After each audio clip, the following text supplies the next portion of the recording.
Right guys, welcome back to the channel. In my other videos, I'm going to have covered specific units and how to utilize them best.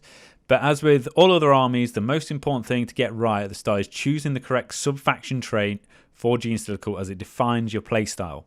Much like Space Marine, Chapter Tactics and Imperial Guard have got their different regiments, Genestealer have got 6 main options to choose from.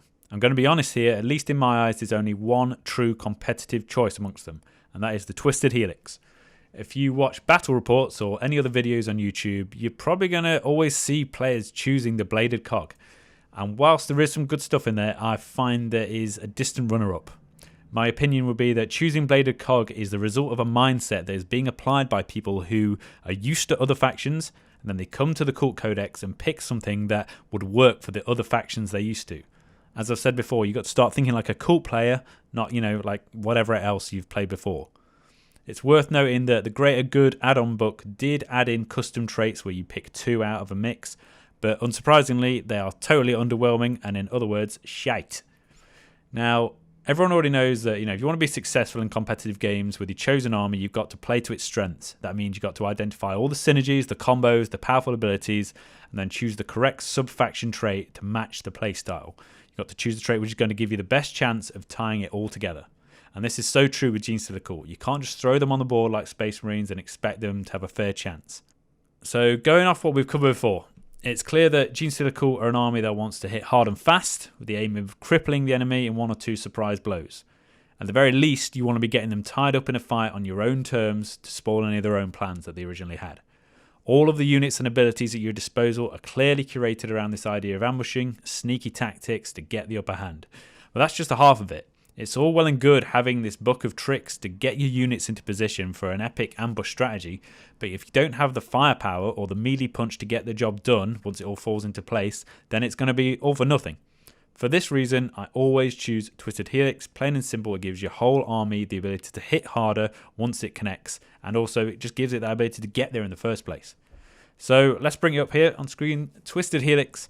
The cult trait adds 1 to the strength of all infantry and biker models, and as an added but equally important bonus, it gives you +2 to their advance rolls. So right off the bat, you can see this is designed for units that you want to be advancing up the board nice and fast and getting into scraps ASAP. It's important to remember this does not affect your Brood Brothers, and it doesn't affect your Patriarch, and neither does it affect your pure strain Genestealers. Also, it doesn't affect mechanized support like Goliath trucks or Ridge Runners. That won't be important for the most part, but I still can't help feel a little bit sorry that the Patriarch and all these other things can't benefit from, your own faction traits. It's just one of the things about this codex that seems wrong. But anyway, if you reference the source material, you get the gist that Twisted Helix is the main cult intended to support the use of the Aberrants and the Abominant. It's all about the creation of these mutants through genomic enhancement. So whilst there's a lot of great options for them, and being fair, they're really fun to use, you've got to look at the points cost and realise for the most part it's not quite worth it, even after they got a decrease at the start of 2021. To get the most out of them, you also need all these other supporting characters, and it turns into an army strategy that revolves around getting these monsters powered up. What we want instead is to have cheaper units that you can throw down the board and basically swamp the enemy on all fronts. Regardless, I will cover the Aberrants in more depth later because they're kick-ass and they look awesome. What you want to be focused on is your standard assault infantry in the form of your Acolyte hybrids, their troops and their objectives secured, so that's always, the main thing you want to be packing out your list with. You should already know the stats, but as a refresher for those of you who are less familiar, they're typical disposable low-tier infantry for the most part, with 6-inch movement, a shit ballistic skill of 4+, toughness 3, which is pretty much as low as it gets, and a 5+ armor save. They're kind of like guardsmen. Most of the time, you'll be giving them hand flamers anyway, so that ballistic skill is irrelevant. And they do, however, have a 3+ weapon skill, and they will start at strength base 4 with 2 attacks each, and of course an extra one for the leader. So Twisted Helix comes straight away in here, and it will bump that core strength characteristic up to 5. So look at it this way, that means your Acolytes are going to be wounding all low and mid-tier infantry on a 3+, including Space Marines. It also means that you'll be wounding notoriously tough elites like Custodes or Plague Marines who are toughness 5, on a 4+, because you'll be matching them with your basic rending claws. That's not bad for cheap disposable infantry. They only cost 8 points. That's less than half of a Space Marine who clock in about 20. So let's also take into account the special weapons, because these are the best bits. Mining tools like the rock saws, the drills and cutters are all ×2 strength. So that goes from 2 times 4, which becomes 8, to 2 times 5, which becomes 10. Don't forget that the way that the characteristics work, you are changing the characteristic of the strength of the model from 4 to 5. It's not one of those extra add-ons like +1 strength, which is applied after. So you're wounding anything in the game, including toughness 8 on 3+ right there, and those elite infantry units, you'll be smashing them with wound rolls of 2+. So granted, many of the Imperium's finest troops have got ways to mitigate this with abilities like transhuman physiology, but they can only do that on 1 squad per phase. Now, I'd say it's a nice bonus for your other infantry units, like your neophyte hybrids, to be getting that bumper strength from 3 up to 4. It kind of, look at them, they're similar to Catachan's, infantry squads. Although, you're not going to find it as easy as them to get extra attacks if they have a priest or Strachan nearby. So for that reason, I'd say don't expect neophytes to get in a scrap and do anything at all. They still only hit on 4+, and they've got 1 attack each. Only the leader can carry a power pick, which I would not bother spending on. They do, however, have the ability to all pack out assault weapons, which ties in with the cult trait of +2 to advance. We want these guys advancing with the rest of the army nice and fast up the board with big forward drive, so they're going to be able to keep firing those shotguns, grenade launchers, and maybe you give them flamethrowers. It just keeps them relevant rather than stuck with redundant rapid-fire autoguns. If you advance, you can't fire them. So I'm a big fan of shotguns now anyway. Since you'll be getting up close and personal in the middle of the board, you'll find yourself in that half range of 6 inches more often than not, and you're going to be getting that sweet extra punch on your buckshot strength. So whilst the big strength buff of Twisted Helix is a draw, I feel like the extra advance of 2+ is a hugely underrated ability. You can really lean into it. The main point is that you can replicate the Genestealer's ability to advance and charge. It makes you fast. The Greater Good Book gave us one saving grace in the form of a single CP stratagem called Genetic Lineage. That guarantees a squad of Acolyte hybrids the ability to advance and charge. So right there, you've got a group of up to 20 close combat specialized troops that can move 6 inches, plus a guaranteed extra 2 from the trait, and then their D6 advance roll on top of that, and then their charge. If you've got them near a Clamavus character, they're going to have an additional 1 inch to both that advance and charge as well. So you're coming up with like a maximum of 15 inches plus the buff charge. Enough to catch most players totally off guard.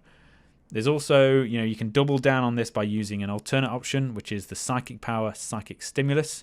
It's relatively easy to cast at Warp Charge 6, but I would always use this as a second option as it can easily fail, even if you've got a CP reroll, or it could get denied. And if you've got troops who are right up there, you've advanced them and you want to be making a charge, and then it gets denied or failed, then they're going to be left with their pants down. It does, however, have the bonus of making it so that that unit always fights first in the next turn, the fight phase coming up. And most importantly, it can be used on the likes of Aberrants. So if you're relying on Psychic Stimulus, try to bait out enemy denies on less important powers first, and always leave a reroll for it.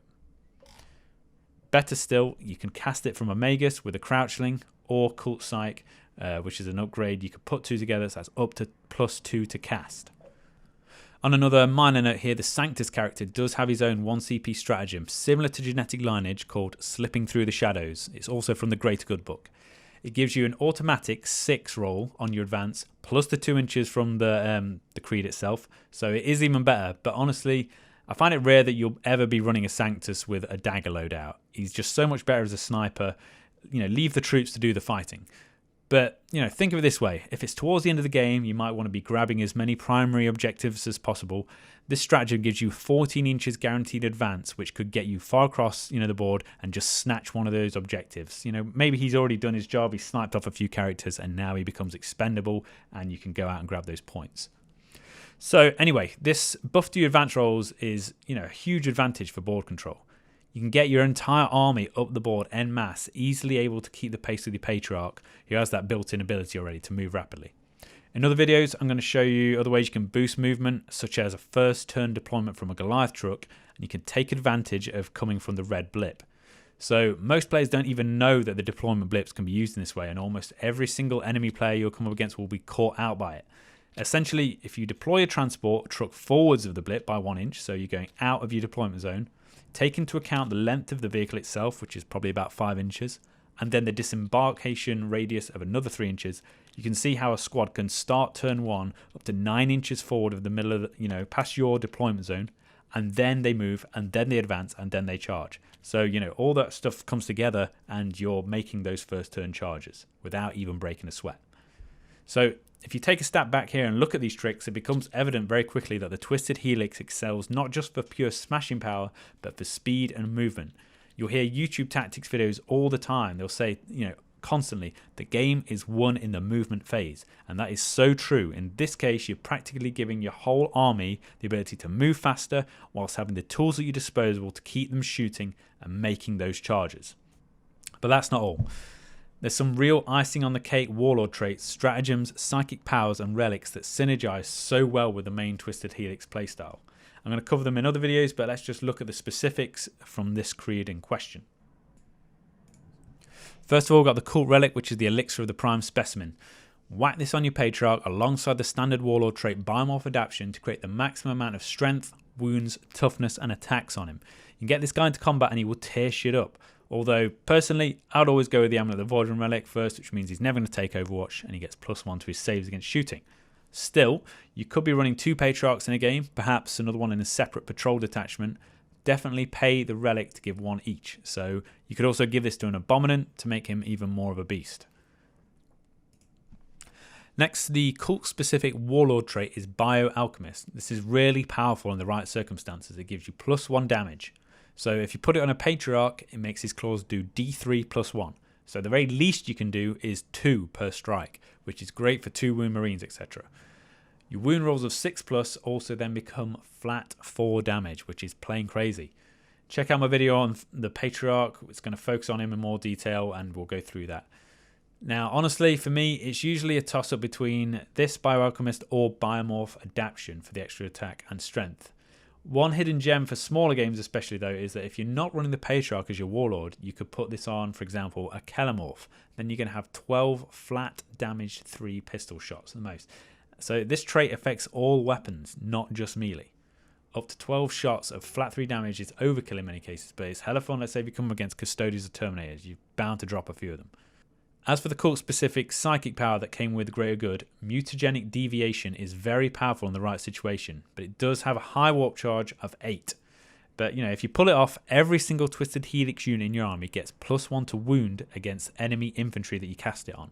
So if you feel the need to charge into a huge mob of 30 Orc boys with some hybrid metamorphs, just one squad of these elites could pump out up to 60 attacks that hit on 2, wound on 2 and reroll once.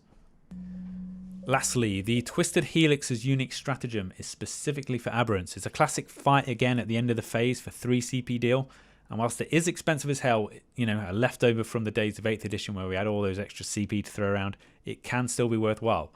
If you take Aberrants, you put all the buffs on them, like, you know, the Bioalchemist has given them the injection, and you've cast Might from Beyond on them, this stratagem can really help you finish off a tough target and double down on the buffs before they get shot to death in the next turn.